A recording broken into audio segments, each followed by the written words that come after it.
দীঘা। আমরা হাওড়া স্টেশন থেকে কিন্তু বসে পড়লাম ট্রেনে। এখান থেকে কিন্তু মাত্র 3 ঘন্টা লাগে দীঘা স্টেশনে পৌঁছতে।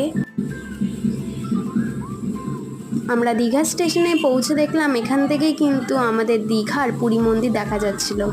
সকাল হতে না হতেই আমরা বেরিয়ে পড়লাম একটু সমুদ্র সৈকতটা ঘুরতে।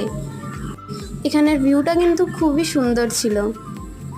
নিয়ে আমরা এসেছি ট্রাভেলে, তো সবাই এসছে। দেখো বন্ধুরা, তোমরা কিন্তু আসলে অবশ্যই এটা নিয়ে ঘুরতে আসবে, খুব মজা হয়। আমরা যাব মোহনা পর্যন্ত। মোহনার ভিউটা কিন্তু দারুণ ছিল, তোমরা অবশ্যই কিন্তু একবার না একবার আসবে। তারপরে আমরা চলে গেলাম খাওয়া দাওয়ার দিকে।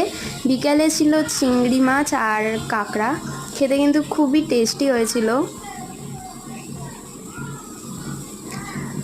আবারও দেখা হবে পরের মিনি ব্লগে। তাহলে আজকের মতন বাই।